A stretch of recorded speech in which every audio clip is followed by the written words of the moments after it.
¿Cómo es posible que la Asociación de la Prensa de Madrid pueda hacer una acusación tan grave como que Podemos amenazado, lo que es un delito, y no se presentan pruebas?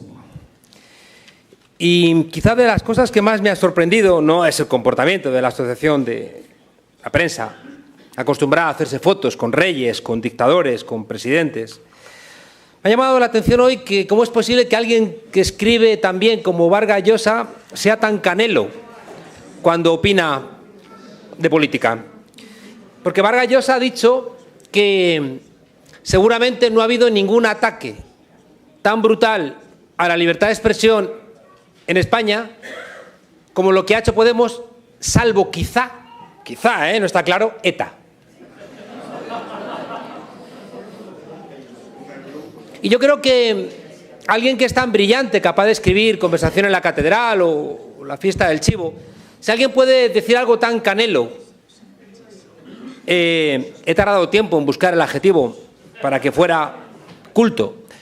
Si alguien puede ser tan canelo como Vargas Llosa es porque funciona. Es porque funciona. Si uno mira el título de este seminario, Camino de espinas junto con Izquierda, uno recuerda a los cuentos y esas espinas que uno se pincha y duerme 100 años, o las espinas de la pasión de nuestro Señor Jesucristo. Porque de alguna manera, fijaos, yo creo que ahora la lucha de la izquierda es infinitamente más complicada que en otros momentos. Y que parte de razón tenía Vargas Llosa cuando decía aquello de que contra Franco vivíamos mejor. En el fondo lo que estaba diciendo es que contra Franco luchábamos mejor. Mi maestro Jesús Ibáñez decía que Dios es más peligroso muerto que vivo, porque vivo por lo menos se le ve venir. A veces uno pelea contra fantasmas que no necesitan bombardear el Palacio de la Moneda para derrocar a un gobierno, como hemos visto con Dilma Rousseff, ni necesitas arrancar la frontera entre Alemania y Polonia, como en el 39, como hemos visto que ha ocurrido en Grecia. Y el problema es que no se le ve venir. Me gusta contar que en Venezuela, donde no he estado nunca, en unas elecciones, el alcalde negro, Aristóbulo Istúriz, estaba haciendo campaña en una zona muy pobre, una persona muy humilde, contándole las bondades de votar al PSUV, al Partido Socialista Unido de Venezuela, y después de escucharle, aquel hombre pobre le dijo: está muy bien lo que usted me dice, pero no les voy a votar a ustedes. Y Aristóbulo le dijo: ¿por qué? Dijo: no, es que si ganan ustedes me van a quitar lo que tenga, porque son socialistas. Y Aristóbulo le dijo: vamos a ver, ¿tiene usted la luz enganchada allá afuera que voy a hacerme loco como que no lo he visto? ¿Tiene usted los cristales rotos? ¿Tiene la mesa calzada con los miserables que le regaló Chávez? ¿Qué le vamos a quitar? Y el tipo contestó: ¿y si me toca la lotería? Han captado el imaginario de las mayorías, hasta el punto de que Die Linke, que podía también estar sentada en esta mesa, su líder, dijo el otro día que Margaret Thatcher se equivocaba en lo que algunos pensamos que es el único que ha acertado, que es en tratar de una manera más decente a los inmigrantes que como los estamos tratando aquí en España. Nos han dicho que hemos vivido por encima de nuestras posibilidades, y era mentira, pero hemos vivido por encima de nuestras necesidades. Y eso ha sido así porque hemos sido capturados por el imaginario consumista. Y en el caso de España creímos que el crédito, que nos permitía mantener un nivel de renta, nos hacía realmente ser clase media. Y era mentira. Pero vete tú a decirle a personas que creen que porque ganan 1.000 euros al mes son clase media, que no. Porque están convencidos de que pilotan, están convencidos de que con sus 1.000 euros, bueno, aunque hace 10 años ser 1.000eurista era un insulto, hay gente, insisto, que cree que con 1.000 euros es clase media. El adversario ha logrado hegemonizar los dos sentimientos humanos, que son el miedo y la esperanza. El miedo lo ha logrado hegemonizar, igual que la esperanza, hasta el punto de que las crisis del modelo neoliberal las solventa fails forward, es decir, cayéndose hacia adelante. El modelo neoliberal solventa sus crisis dándonos más medicina de la misma que nos está matando. Esto es porque gestionan el miedo y gestionan la esperanza de una manera hegemónica. El miedo lo gestionan a través de 4 mecanismos que compartimos todos nuestros días y que la izquierda o los identifica o va a ser la mosca chocando contra el cristal, chocando contra el cristal y chocando contra el cristal. El primero es la mercantilización del mundo. Todo se ha convertido en una mercancía y todo es todo. Estudiar, vestir, comer, la amistad, el deporte. No quiero decir nada del partido de ayer del Barcelona. Miremos las Olimpiadas, el sexo, cualquier elemento de nuestra cotidianidad se ha convertido en una mercancía donde quien tiene dinero puede comprar cualquier cosa porque cualquier cosa está en venta. Y la gente humilde, la gente decente, está perpleja porque no quiere comerse a nadie y tampoco quiere que les coman. Y este mundo donde quien tiene dinero puede comprar cualquier cosa es un mundo que nos produce miedo, porque en cualquier caso podemos ser devorados. El miedo se construye también a través de la precarización laboral. Uno pierde el trabajo con 50 años y sabe que ya no vuelve ni siquiera a la casilla de salida, sino que seguramente vuelve a un agujero donde le van a decir que es económicamente inviable. Y eso nos produce miedo. De la misma manera, tenemos que hacer una reflexión y por eso la izquierda tiene que prestar atención a los elementos culturales. Vivimos en burbujas culturales.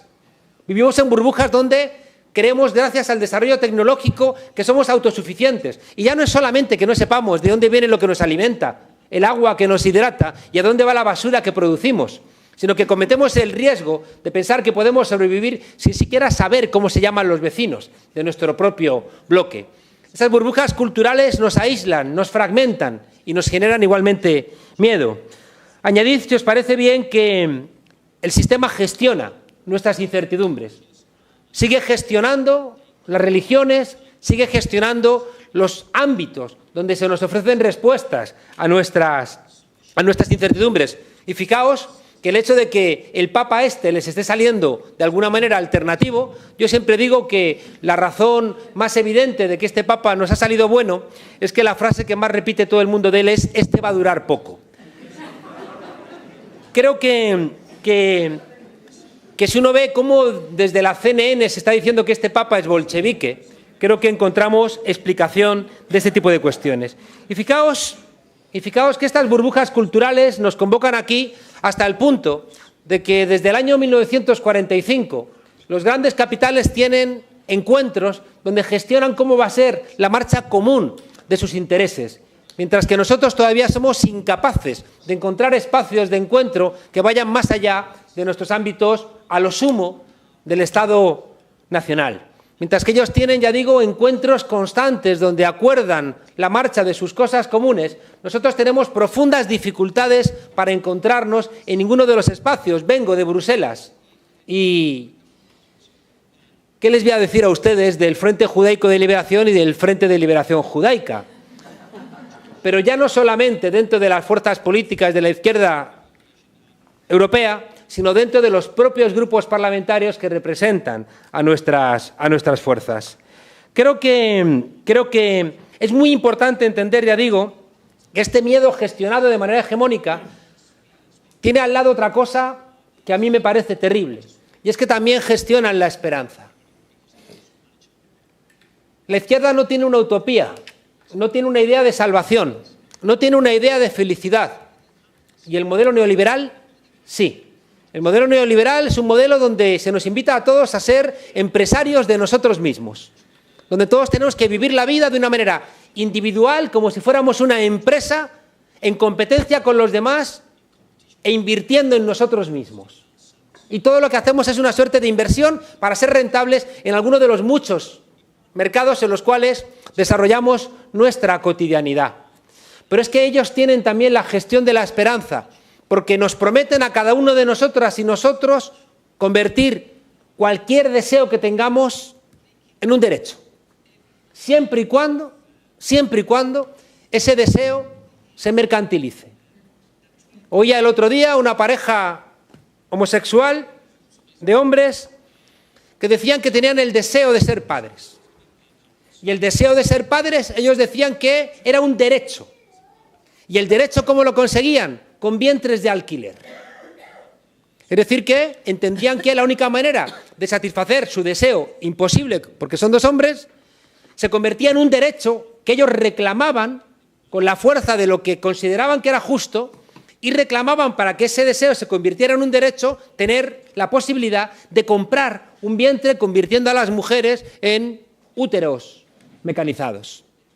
Esa lógica de convertir cualquier deseo en un derecho mercantilizándolo nos entrega en brazos de una lógica que durante el siglo XVIII y el siglo XIX nos la tuvieron que meter a sangre y fuego.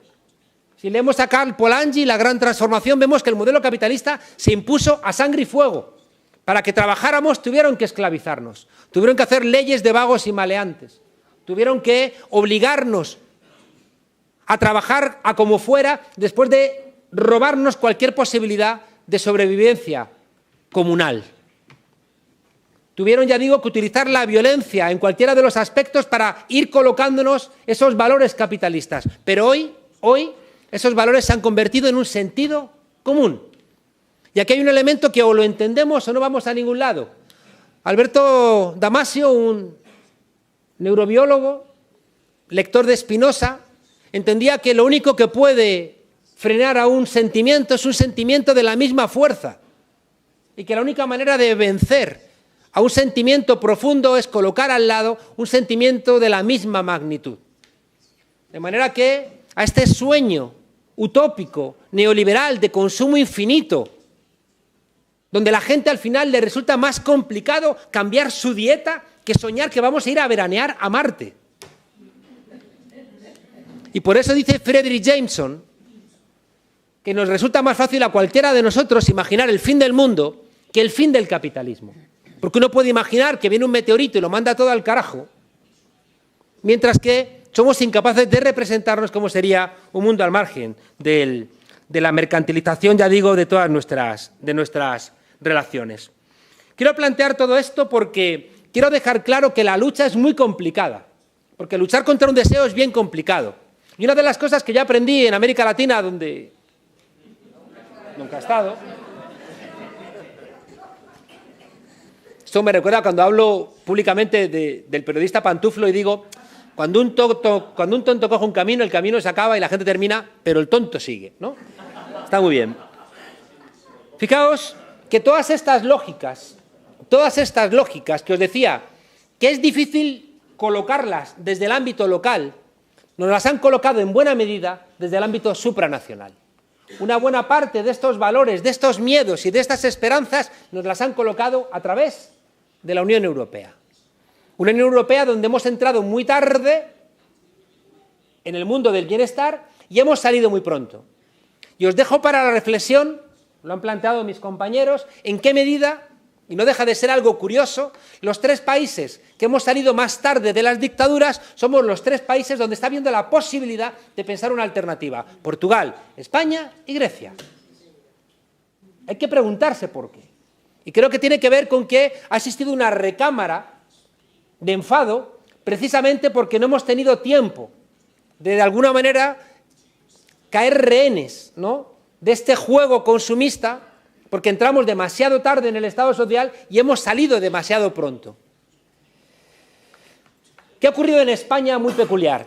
Que esta ensoñación, este paseo militar del modelo neoliberal lo rompió el 15M. El 15M no nos ha dado las claves para interpretar las cosas, pero encendió las luces.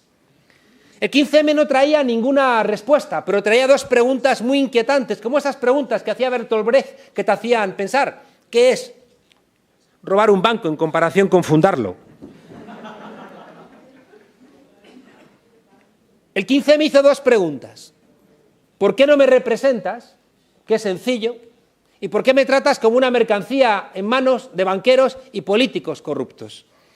Y bastaron esas dos preguntas para descomponer el relato sencillo, el relato hegemónico de este principio neoliberal. Quiero plantearos una cosa difícil, pero que tenemos que entenderla. Y es que venimos de dos tradiciones políticas, en el mundo occidental y en España. La tradición liberal y la tradición democrática. La tradición liberal es la tradición que porta la burguesía como clase en lucha contra la monarquía absoluta. Son burgueses pensando la política desde sus intereses de clase. Y por eso el pensamiento liberal, fijaos, está lleno de contradicciones. Locke, Montesquieu, Jefferson, Franklin, eran gente que hablaba a la monarquía absoluta como esclavizadores, cuando todos ellos tenían esclavos. Una teoría liberal, fijaos, que se hizo contra los negros, contra los indios, contra las mujeres, contra los francófonos, contra los católicos. Y que es la teoría liberal, fijaos, que ha colocado siempre en el corazón el individualismo, la defensa de la propiedad privada, gobiernos plurales, es decir, que los gobiernos reflejasen ese supuesto pluralismo de la sociedad, donde no estaban ni los negros, ni las mujeres, ni los pobres, sino que no fueran los aristócratas. Y fijaos un elemento muy importante, la división de poderes. El pensamiento liberal estableciendo que la división de poderes era esencial. ¿Por qué? Porque no podía ser igual el monarca que ejecutaba las leyes que el que las sancionaba. Y por eso la división de poderes era un elemento central. Fijaos que el pensamiento liberal que está atravesando toda nuestra Constitución, esa maravillosa, el pensamiento liberal lo representaba en España Cánovas del Castillo, que decía, como uno de los más claros liberales de España, que a los pobres los hace la naturaleza, pero que a los ricos los hace Dios. Porque la patria es el instrumento de Dios para hacer sus designios, y por eso la patria es de propietarios.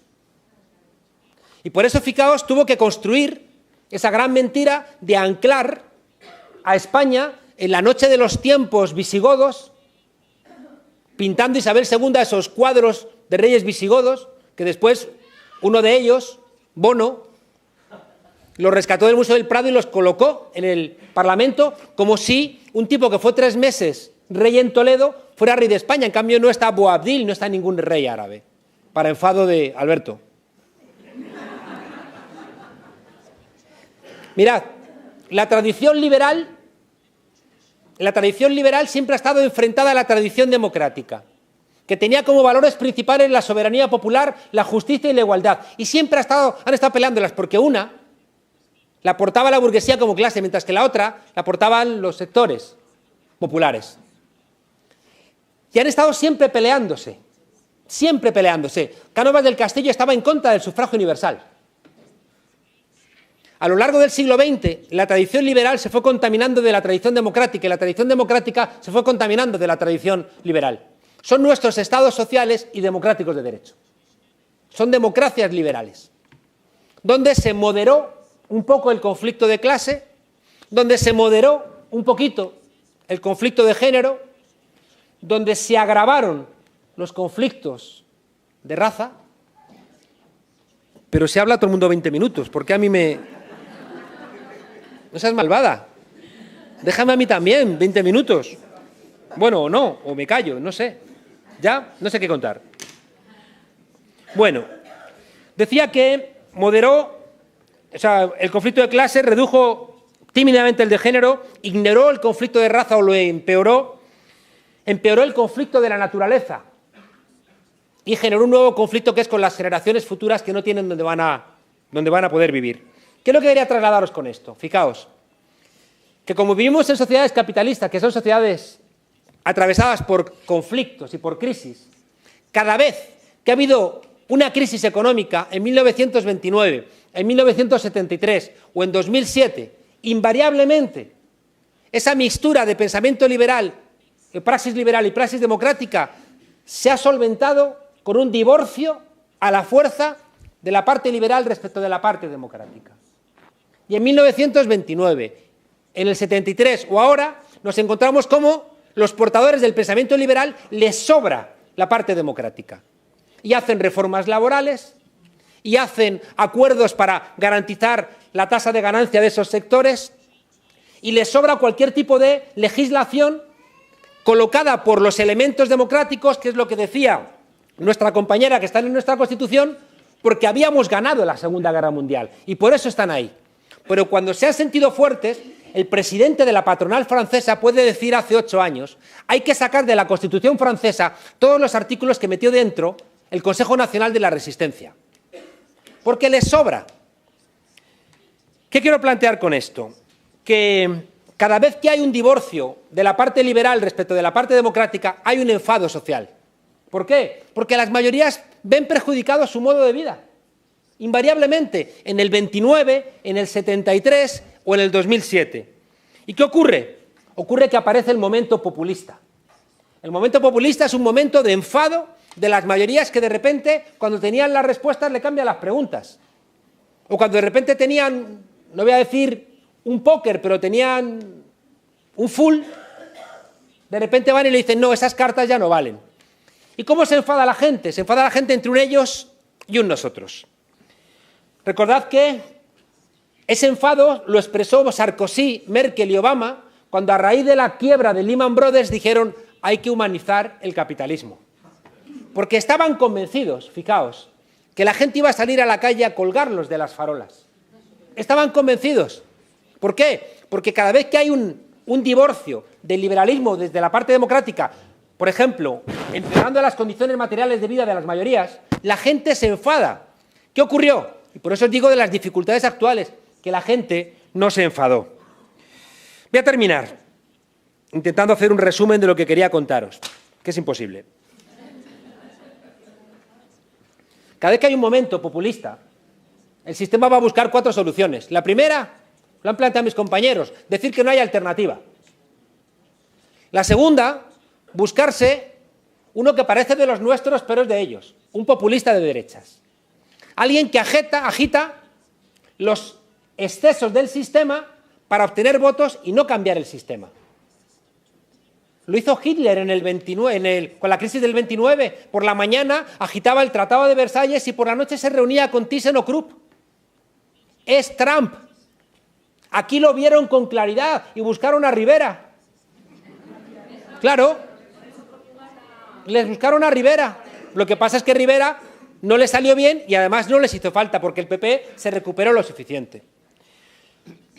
Tercer elemento que busca el sistema cuando hay un momento populista, una gran coalición. Una gran coalición que no les gusta mucho porque si falla la gran coalición, lo siguiente que viene ya no puede ser uno de ellos. ¿Qué quiero dejar claro que era el corazón de lo que quería compartir con vosotros? Es que cuando buscan un populista de derechas, ¿qué es lo que está pasando en Europa? Coincidimos en el diagnóstico, o mejor dicho, coincidimos en la descripción de la situación. No coincidimos en el razonamiento del diagnóstico y no coincidimos en absoluto en cuál es la alternativa. Pero cuidado, cuidado. Coincidimos profundamente en la descripción de los resultados de ese divorcio de la tradición liberal con la tradición democrática. Porque lo que está señalando son los tratados de libre comercio, los corruptos, los partidos políticos, un ellos y un nosotros. ¿Por qué creo que esto es muy importante?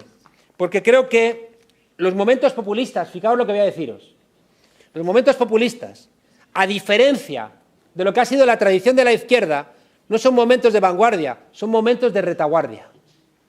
Son momentos donde no se trata de que nadie se ponga varios pasos por delante de la realidad, sino que alguien sea capaz de acompasar sus pasos a los de las mayorías.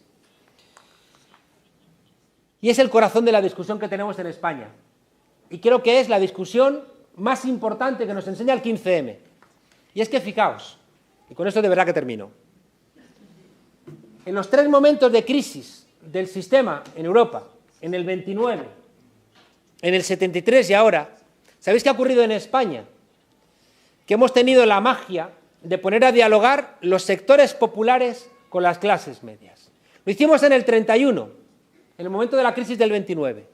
Y los sectores populares y las clases medias se beneficiaron de ese trabajo conjunto. Las clases medias consiguieron el voto femenino, empleos en el Estado social, puestos de maestra, educación bilingüe, aumento de la cultura, y los sectores populares encontraron también profundas ventajas de mejoramiento de sus condiciones de trabajo, encontraron cultura, alfabetización. Fue tan importante lo que se consiguió en ese diálogo en el 31 que tuvieron que dar un golpe de Estado el 18 de julio del 36 y ni siquiera el golpe de Estado triunfó porque el pueblo estaba despertando y por eso les costó una guerra civil de 3 años. Segunda vez que conseguimos dialogar, crisis del 73, muere Franco. Y aquí durante la transición vuelve a haber un diálogo entre sectores populares y clases medias. ¿Sabéis cuál es la diferencia? Que el PC se equivocó y Santiago Carrillo se equivocó y le dijo a los sectores populares que tenían que salir de las calles. ¿Y quién dirigió entonces la transición? Las clases medias de entonces, que eran más verdad que las clases medias de ahora. Y es lo que explica, por ejemplo, el auge de la enseñanza concertada. Claro, si dirigieron ellos. ¿Conseguimos cosas? Claro. ¿Podríamos haber conseguido otras si hubiera habido un diálogo de la misma tensión que el diálogo que hubo en el 31? Por supuesto. Tercer momento de diálogo entre clases populares y sectores medios, el 15M. El 15M. Y aquí surge la gran pregunta. ¿Qué hacemos con el 15M? ¿Lo representamos o lo reconducimos? Que es la discusión que hemos tenido interna en Podemos. Algunos planteaban, hay que representarlo. Y yo decía, no, porque hay mucha gente que está ahí protestando no contra el sistema, sino contra los excesos del sistema. Y si no construimos la alternativa, si no aprovechamos la ventana de oportunidad de ese enfado que plantea la crisis para ampliar y ensanchar la base democrática, nos va a pasar lo de Dilma Rousseff, que es Dilma y Lula sacaron a 32 millones de personas de la pobreza y cuando le han dado un golpe de Estado, ¿dónde estaban esos 32 millones? Y aquí en Europa, la izquierda sacó a los sectores populares de una condición depauperada de las novelas de Dickens en el 45 y 30 años después, 30 años, votaron a sus verdugos otra vez, volvieron a votar a Margaret Thatcher. Por tanto, la ventana de oportunidad de la crisis no se trata simplemente de querer representar ese enfado, porque lo único que haríamos es sustituir unas élites por otras. Y no seríamos capaces de cambiar nada. La solución pasa por que esa ventana de oportunidad, esa gente que le has frenado el ascenso social, esa gente que se siente engañada y humillada por un sistema mentiroso que ha abandonado la tradición democrática y ha absolutizado la tradición liberal, te puede escuchar para ensanchar esa base. Y por tanto, la tradición, fijaos, es acompasarnos a esa gente, no plantearles que tienen que entender todo y decir que, como hemos dicho en la izquierda siempre, que hay una vanguardia que ha entendido la marcha de la historia. La conclusión es que tenemos que poner en discusión nuestras convicciones con sus miedos. Creo que tenemos que ser infinitamente más laicos. Los partidos políticos no valen. Son el problema y la solución. Y el pensamiento de la izquierda seguimos haciéndolo prácticamente de manera exclusiva sobre la base de partidos políticos. Sin partidos no construimos, pero con partidos tampoco. El siglo XXI nos va a ocurrir como la luz. Vamos a ser al tiempo onda y partícula. Vamos a ser consumidores y ecologistas. Vamos a ser partido y movimiento. Vamos a ser locales y globales. Y eso implica, fijaos, que la única herramienta posible para que esta experimentación que necesitamos poner en marcha no fracase es confiar en la gente. Hay algo que he entendido con la edad, y no me lo han enseñado ni los libros ni los viajes. Me lo han enseñado seguramente la experiencia. Y es que lo que diferencia a una persona conservadora de una persona progresista es que la persona conservadora no confía en la gente. Mientras que una persona progresista, saque de donde saque el caudal de convicción en la esperanza de los demás, confía de alguna manera en los otros. Cuando tú no confías en los demás, te has vuelto una persona conservadora. En cambio, si recuperas en un momento triste como el de los años 30, Gramsci otra vez, él nos dijo que al pesimismo de la inteligencia había que oponerle el optimismo de la voluntad. Hay en Euskadi las casas de la mujer en Macuna. Están en zonas de clase media alta. Son lugares especiales porque los autogestionan las mujeres. Y en estas zonas de clase alta, lo que más fácil es que vayan es las mujeres de clase media alta que viven allí, porque son mujeres que tienen problemas en una sociedad patriarcal. Pero ¿sabéis qué ocurre en esas casas de la mujer autogestionadas? Que también va allí la mujer que le limpia o le cuida a los hijos a esa mujer de clase media alta. Y además esa mujer que le limpia y le cuida a los hijos, a lo mejor también es inmigrante. Y ahí ocurren cosas mágicas. Ahí ocurre lo que ha sido el corazón de que podamos seguir hablando de la izquierda, que es que de los tres grandes mandatos de la Revolución Francesa, de la libertad, la igualdad y la fraternidad, el aire de familia de la izquierda es la fraternidad. Y la fraternidad se llama empatía. Y la empatía se construye en los lugares de nuestra cotidianidad, no en los parlamentos, que lo que tienen que hacer es simplemente facilitar esos espacios de la empatía. Y por tanto, fijaos, la conclusión de todo esto es que tenemos, para que esto no sea un camino de espinas, asumir que tenemos que volver a reconstruir los espacios de la empatía, confiando en el ser humano, laicizando los partidos políticos y entregando al único instrumento en el cual todavía no hemos terminado de confiar una buena parte de la responsabilidad para que deje de delegar la política, que es a la gente. Porque eso que hemos venido diciendo de que solo el pueblo salva al pueblo no es un eslogan retórico para conseguir aplausos, es el firme convencimiento de que en un mundo amenazado por el cambio climático, por la robotización de la economía, por las migraciones y las guerras, solamente gente consciente va a encontrar las soluciones. Muchas gracias.